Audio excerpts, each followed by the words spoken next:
Hi நண்பர்களே, நம்ம இப்போ என்ன பண்ண போகிறோம்னு பார்த்தோம்னா வெங்காய ரசம் தாங்க.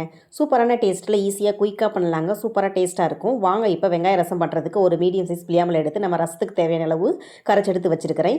அதில் தேவையான அளவு உப்பு, மஞ்சத்தூள் தேவையான அளவு சேர்த்து நல்லா கலந்து வச்சுக்கோங்க. நல்லா கலந்து வச்சுட்டு இப்போ அடுப்பில் ஒரு பாத்திரம் வச்சுக்கோங்க. பாத்திரம் வச்சுட்டு தேவையான அளவு ஆயில் ஊற்றிட்டு ஆயில் காஞ்சதுக்கப்புறம் கடுகு உளுந்து பருப்பு போட்டு பொரிய விட்டுக்கோங்க. பொரிஞ்சதுக்கப்புறம் ஒரு ஸ்பூன் சீரகம், ஒரு 1/4 டீஸ்பூன் அளவு வெந்தயம், ஒரு 4 வரமிளகாய் கிள்ளி சேர்த்துக்கோங்க. 2 கொத்து கருவேப்பிலை சேர்த்துக்கோங்க.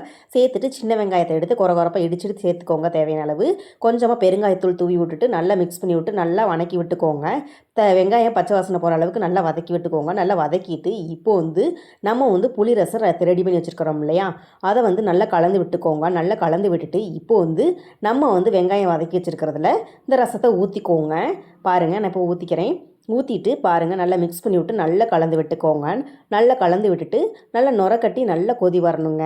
பாருங்கள், நல்லா மிக்ஸ் பண்ணி விட்டு நல்லா கலந்து விட்டாச்சு. நல்லா கலந்து விட்டுட்டு இப்போ நுரக்கட்டி கொதி வரட்டுங்க. நல்லா நுரக்கட்டி வந்துருச்சு. இப்போ கொதி வந்தால் அவ்வளோதாங்க, வெங்காய ரசம் ரெடிங்க. பாருங்கள், நல்லா கொதியும் வந்துருச்சு. வெங்காய ரசம் ரெடி ஆயிடுச்சுங்க. அவ்வளோதாங்க, சாப்பாட்டில் வச்சு சாப்பிட்டு பாருங்கள். டேஸ்ட்டு சூப்பராக இருக்குங்க. இந்த ரசத்தை நீங்கள் வீட்டில் ட்ரை பண்ணி பார்த்துட்டு எப்படி இருந்துச்சுன்னு கமெண்ட் பாக்ஸில் கமெண்ட் பண்ணுங்கள். இப்போ மல்லித்தலையை தூவி விட்டுக்கோங்க. தூவி விட்டுட்டு நல்லா கலந்து விட்டுக்கோங்க. மற்ற ரசத்தை விட வெங்காய ரசம் சூப்பராக டேஸ்ட்டாக இருக்குங்க. வீட்டில் ட்ரை பண்ணி பார்த்துட்டு எப்படி இருந்துச்சுன்னு கமெண்ட் பாக்ஸில் கமெண்ட் பண்ணுங்கள். வீடியோ பிடிச்சிருந்துச்சுன்னா கேபி தேவ் சேனலுக்கு சப்போர்ட் பண்ணுங்கள் நண்பர்களே. இப்போ ஒயிட் ரைஸில் இந்த ரசம் சாதத்தை ஊற்றி காம்பினேஷனுக்கு நம்ம சோயாவை சுக்கா பண்ணி வச்சுருக்குறோம். அதை எடுத்துக்கோங்க சைடிஷாக.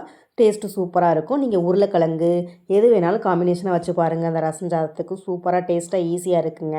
நான் கொஞ்சமாக சாதத்தில் சோயா சுக்காவை எடுத்து வச்சு சாப்பிட்டேங்க. ரசம் வெங்காய ரசத்துக்கும் இதுக்கும் சூப்பராக டேஸ்ட்டாக இருந்துச்சுங்க. நீங்கள் வீட்டில் இது மாதிரி ட்ரை பண்ணி பார்த்துட்டு எப்படி இருந்துச்சுன்னு கமெண்ட் பாக்ஸில் கமெண்ட் பண்ணுங்கள். வீடியோ பிடிச்சிருந்துச்சுன்னா கேபி தேவ் சேனலுக்கு சப்போர்ட் பண்ணுங்கள் நண்பர்களே. பாய் நண்பர்களே.